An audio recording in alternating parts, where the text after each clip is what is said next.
video mà sa khai lo en chuan in hrianga chung ko pakhat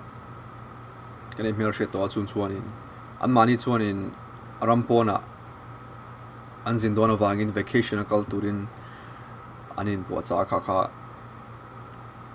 kan zin dona chu kan in kan thlai kan pangpar le kan ui hi milo engko sak thengem india an kal non khanin an kal ma khanin ina amani ina te khan chabi te an lo da kalu theina turin chabi khan lo da chu kami mang khanin kalu ta ni in chu kalu henin han lu ta ta chuan lekha angin tiang note ang thi do hian tiang hen instructions ang khan lo ziak thai chu ni sadvial chuan chumini a chun pek nga yang malam mi chu pek ngai lo ong ti te kha an lo ziak deu nawa ti chuan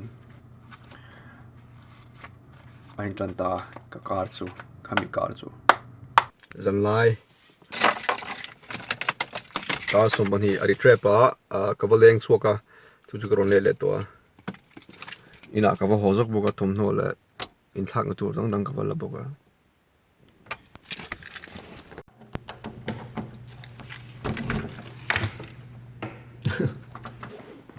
game bolanga ti chuanin dinner ka siamangai dinner zanna dar som bani kan in match ni hi game ke le wi hi black and black squad in chunga henaron chawam phalawa step noi hen hak thil kulai thleng che khu awm thei tur nia in bozoa wi kharon chola tong karing khoyam ne chon pona sami lo ha ka point ka chok chia chu mu hlawe tlan chianga in hoya ko ka thom lo bali da don kushalo first world problems ka boy na hi ho khom mai lai ko om chu khong ai thom lo bal ka dang ka shalo ting te aron chonga cholo ko ni nang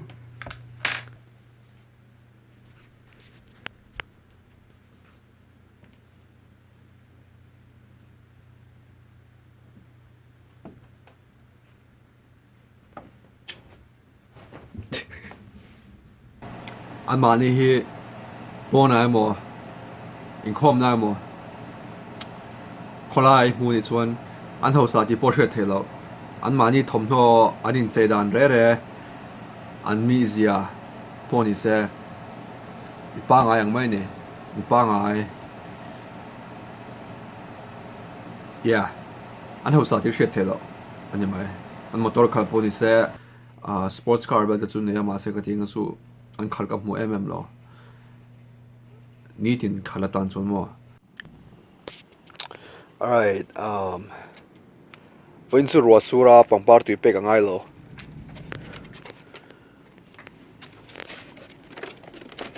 ti zia khom mai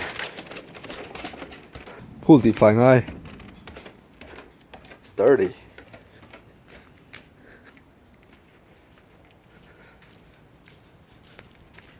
dog is peeing all right taking care of business. We gotta get this pool cleaned up. When I was wondering, okay, I'm not gonna allow him to see him.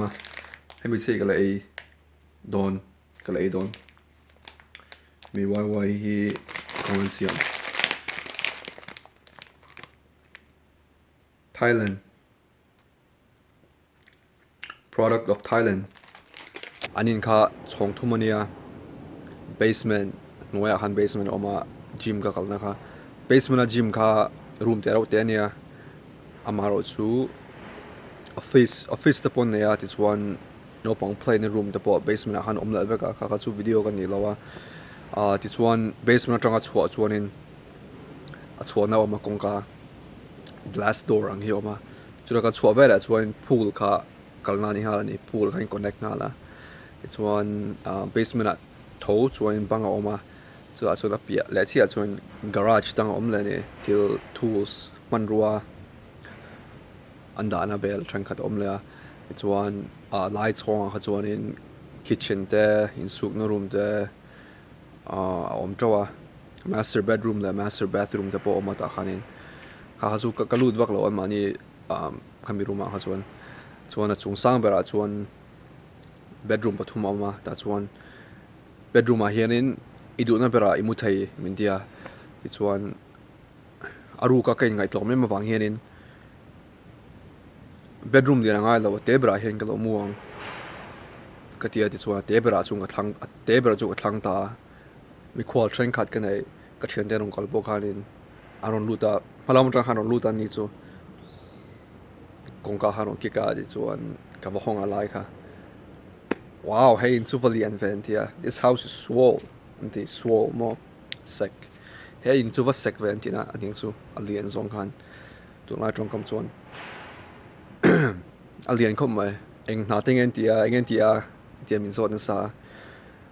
I don't know ka shelo ani tired to gatia nan thok to lo tia na chu na thok re ani tin amaro chu na tagang han thongai to lo an pension an unretired to gatia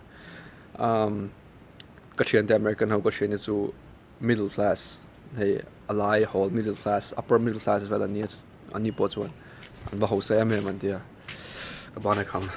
an phula sun engamani thilan pola chemical rim ati finance ga kasami a khong ba kani zo atrang so din ka hria kasami atrang atro so din ka hria alright let's go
Remember to take your receipt.